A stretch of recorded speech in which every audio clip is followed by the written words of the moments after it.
a warm personal friend of mine and my family. And I feel a personal loss at his moving to Alexandria. More than that, I never thought that my friend would ever join the Washington crowd. My friends, there was dancing here in the streets of Huntsville when our first satellite orbited the Earth. And there was dancing again when the first Americans landed on the moon.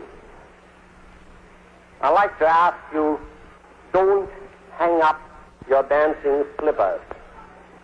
We all realize that the first lunar landing will be a hard act to follow. There's only one moon, and I'm afraid we can't offer many more spectaculars like that in the years to come. The interest and the attention of the space program will now be turned to put all that new capability to use for Earth-related applications, for the benefit of man, for the benefit of the taxpayer and his less favorite brother in underdeveloped and hungry countries. That is what I will pay my attention to in the years to come in Washington. And I would like to finish up with a very fitting word once spoken by Osa Johnson, where he said, if you have built castles in the air, your work need not be lost. Just put the foundations under them.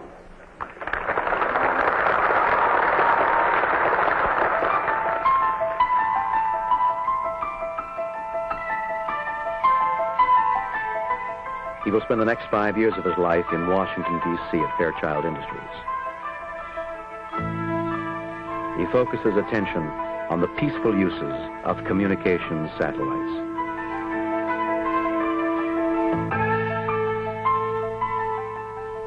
Space has been identified by too many people with just sensational things like flights to the moon, or a Skylab inhabited by 3 people for 84 days, but very few details have come out about the scientific payoff and the direct benefits to man. There's also this erroneous belief that all the money that goes into space today really comes out of the taxpayer's pocket. An international communication satellite system exists today involving 91 nations, which lives completely on its own revenue. We have 2 satellites in orbit, for instance, at the moment that are called Earth satellites, Earth Resource Technology satellites. And they survey every spot on Earth every 9 days in multispectral light, which means in several portions of the spectrum. Now, many nations on Earth are to this very day subscribers to a service which sends them images of what goes on in their own lands. And much oil has already been found. Mineral deposits have been detected in these images. I think this may be a sign of the maturity, or at least the maturing process of the space age. The gee whiz has gone out, but the payoff has come in. Our satellite is presently over India, sending an educational television program into 5,000 Indian villages where illiterate children are taught to read and write, and where farmers are taught how to improve their farming techniques or techniques of animal husbandry, where at the same time family planning programs are disseminated. All these programs, by the way, have been prepared by Indian authorities, so we only provide the relay service. But it is the only way to reach the hinterland. The typical little schoolhouse in such an Indian village, consisting of a chicken wire antenna about 6 feet in diameter and a black and white television receiver, is about $800. So that puts a little schoolhouse into a village.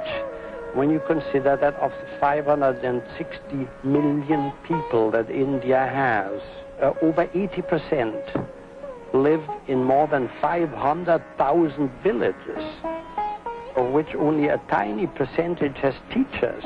To help these people and others understand the potential benefits of space exploration, Wernher von Braun becomes the first president of the National Space Institute. maybe I should first say a word about what the National Space Institute really is and how it came into being. Its founding fathers felt, and I strongly shared this feeling, that far too few people in America and in the world are really aware of the fact of what the space program has done for them already and what its potential is for the future. But how do you answer somebody like Jacques Ellul, or there are others, thoughtful people, intelligent people, who say that technology may breed more problems than it solves?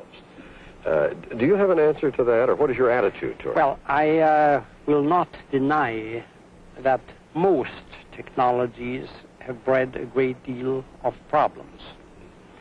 It started with the early industrial age in England, you know. Just when you look back at these pictures of belching chimneys, you know, and child labor and so forth, you really wondered whether industrialism was such a great thing. But I think when you look at the record, you will also see that it was technology and science that straightened out the very weak things, the seedy things that technology and science had created. You've commented before on whether if something is possible, it is automatically permissible. And I would like to hear you address yourself to that again.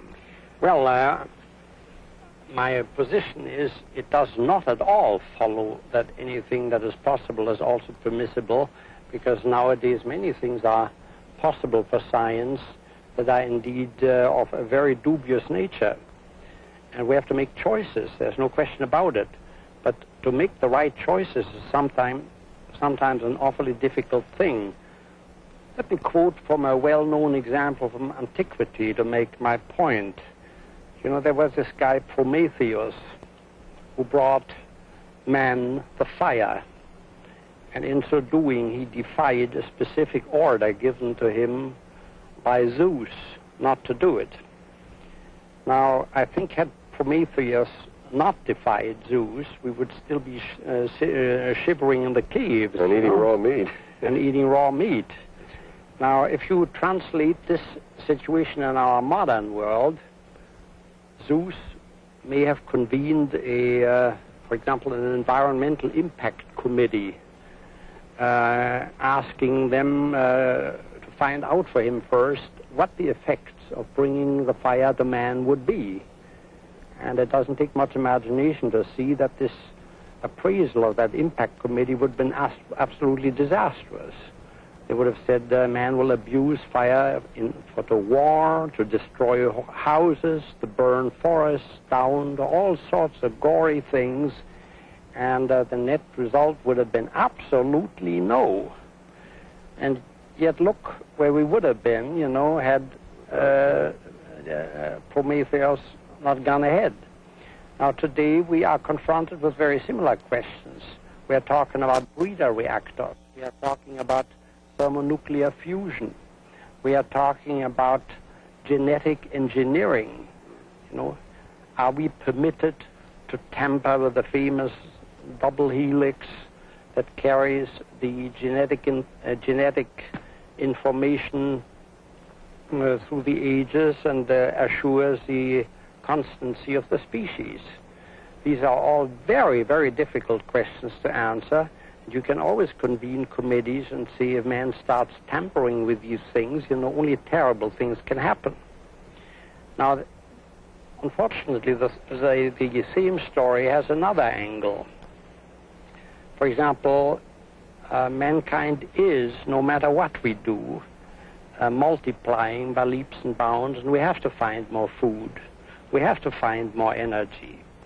So maybe thermonuclear power is something that we very badly need.